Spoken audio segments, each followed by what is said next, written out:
When she was a little girl, Maya Angelou discovered that her words could have big consequences. She would continue to use her voice throughout her life.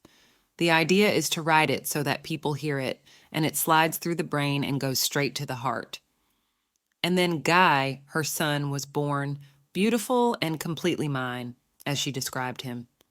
To take care of him, Maya took on any work she could get. She danced barefoot in bars, flipped burgers in a fast food restaurant, and even removed paint from cars with her bare hands. At one point 8 meters tall, and often dressed in traditional African clothes, she was striking to look at. For a short while, she was married to a Greek sailor, Tosh Angelus, a man who, in Maya's words, had read as much as I had read.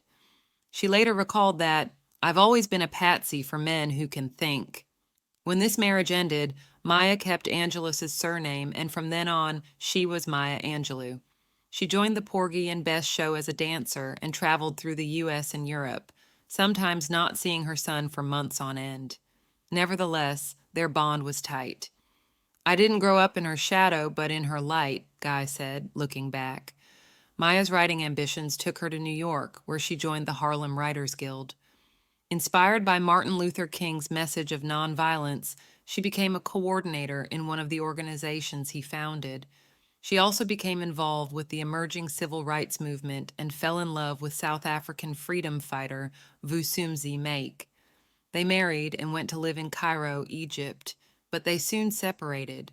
An independent American woman and a traditional African man did not go well together. Guy went to study in Ghana, one of the independent states that many Black Americans gravitated to in that time. He got into a serious car accident and was injured so badly that his life was in danger. Maya rushed to be with him, and, miraculously, Guy survived. To stay close to him, Maya decided to move to Accra and work at the university. It was an exhilarating time, full of heated discussions, parties, and a hope for a better future. During that time, Maya met and was inspired by Malcolm X and decided to return to the U.S. to help him set up his organization of Afro-American Unity. But in 1965, he was assassinated, and 3 years later, King was killed too. King's murder took place on Maya's 40th birthday, April 4th, 1968. For years, she did not celebrate that day. She was in a state of shock. Precious little remained of all the euphoria and hope that had been alive earlier that decade. Nevertheless, she kept her good humor and remained a great raconteur. Friends of Maya were so impressed with her fascinating tales that they called a publisher to tip him off that she told the best stories. "She's got a book in her." The editor called her to propose that she write a book about her life.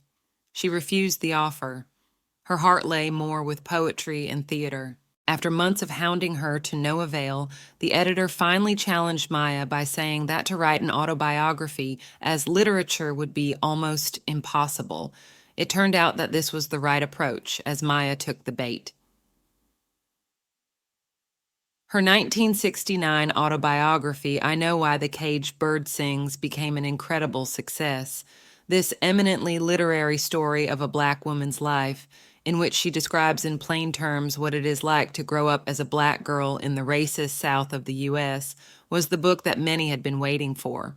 Now, other Black women also dared to come forward with their experiences of abuse, poverty, and teenage pregnancy, and how they survived.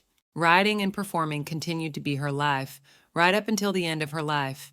She was unstoppable. Toward the end, she had to go on stage in a wheelchair and with extra oxygen, but she still went until it really became physically impossible. She died on May 28, 2014.